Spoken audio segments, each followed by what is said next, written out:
গত 5 তারিখের পরে, 5ই আগস্টের পরে 5 তারিখে যে রাজনৈতিক পরিবর্তন হয়েছে বাংলাদেশে, তারপরে বাংলাদেশের মানুষ এমন একটি বাংলাদেশের প্রত্যাশা করছে যেখানে মানুষের অনেক কিছু প্রত্যাশা হয়তো পর্যায়ক্রমিকভাবে সাধারণ মানুষের যে চিন্তা ভাবনা দেশ নিয়ে, সেরকম একটি দেশ আমরা গঠন করতে সক্ষম হব।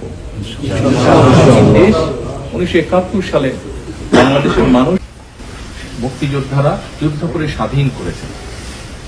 আপনাদের কাছে আমার অনুরোধ থাকবে যে আসুন, যেই বাংলাদেশ স্বাধীন করার জন্য যে মানুষগুলো জান কোরবান করেছেন, তাদেরকেও আমরা আমাদের দোয়ায় আজকে সামিল রাখবো।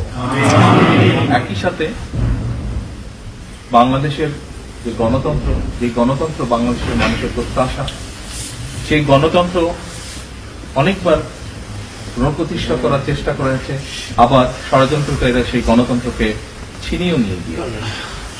কিন্তু দেশ স্বাধীনের পর থেকে, বিশেষ করে 90 এবং পরবর্তীতে যে স্বৈরাচার দেশ থেকে পালিয়ে গিয়েছে 5 তারিখে, সেই স্বৈরাচারের সময় বিগত 15 বছর বিএনপি সহ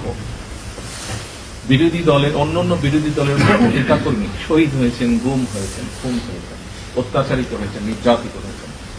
শুধু রাজনৈতিক কর্মী নয়, রাজনৈতিক কর্মীর বাইরেও বহু সাধারণ মানুষ বিভিন্নভাবে অত্যাচারিত, নির্যাতিত হয়েছে।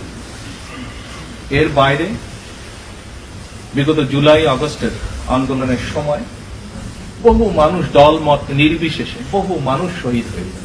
প্রায় 2000-এর মতন মানুষকে হত্যা করেছিল পালিয়ে যাওয়া যে স্বৈরাচার তারা। 30,000-এর মতন মানুষ বিভিন্নভাবে ইনজিওর্ড হয়েছে, জখম হয়েছে। আসুন আমরা আজকে এই সকল শহীদ এবং সকল অত্যাচারিত, নির্যাতিত মানুষের জন্য হাত তুলে আল্লাহর দরবারে দোয়া করব, দল মত নির্বিশেষে, সে যে দলেরই হোক না কেন। একই সাথে আমরা আল্লাহর কাছে চাইবো আজকে হাত তুলে, যে প্রত্যাশা নিয়ে বাংলাদেশের মানুষ নিজের দেশকে একটি ভালো জায়গায় দেখার জন্য ভবিষ্যতের দিকে তাকিয়ে আছে, আল্লাহ যাতে আমাদেরকে সেই তৌফিক দেন।